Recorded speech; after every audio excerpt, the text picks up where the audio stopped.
l'étude de ce magnifique gobelet sur tige, retrouvé en contexte archéologique, a permis de lever le voile sur la présence féminine au sein d'une maisonnée de Limoilou du 19e siècle.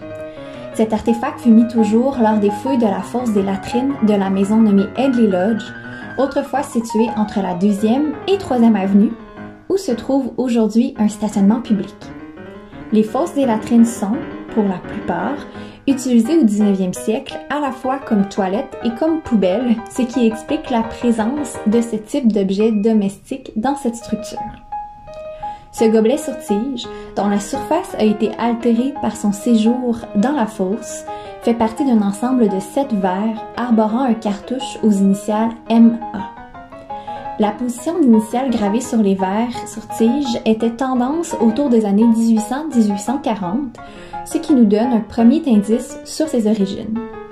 Cette datation est appuyée par la forme de la coupe, que l'on appelle anseau incurvé, et qui est datée de 1780 à 1840.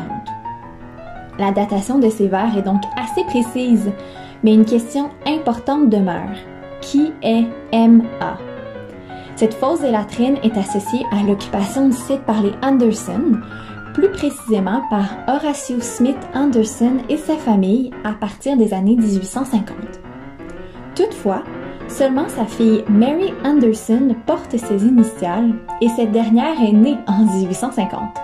Nous pouvons donc écarter la possibilité que cette petite fille ait reçu ces verres.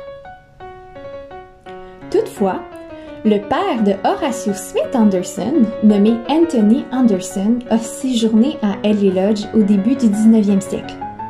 Ce dernier s'est marié à Margaret Anderson en 1794. Les probabilités que cet ensemble de verres ait appartenu à Margaret Anderson sont élevées, d'autant plus que la datation des artefacts concorde avec leur période d'occupation du site. Cette dernière décède en 1832. Nous pouvons donc proposer une fourchette chronologique d'utilisation de ces verres de 1794 à 1832. Comme il s'agit vraisemblablement des verres de Margaret, cet ensemble de verres aurait pu être un cadeau de mariage à la suite de l'union des époux à la fin du 18e siècle.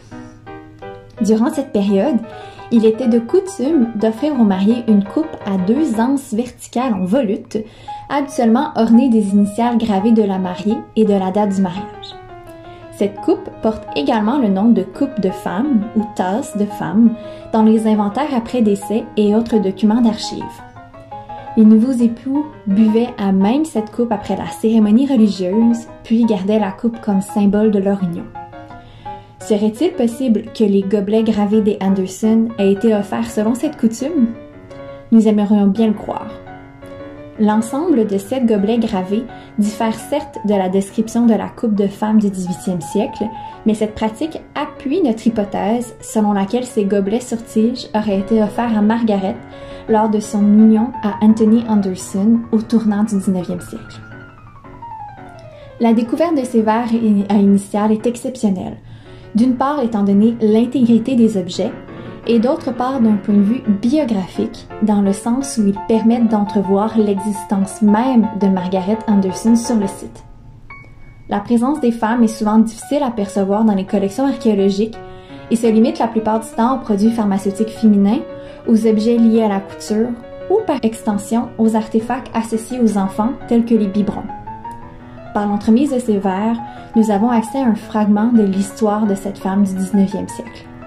Plus que cela, ce gobelet sur tige personnalisé rappelle la présence active de Margaret Anderson dans l'utilisation de la culture matérielle et dans la consommation des boissons alcoolisées, activité souvent associée par automatisme peut-être aux hommes dans les analyses des objets et coutumes du passé.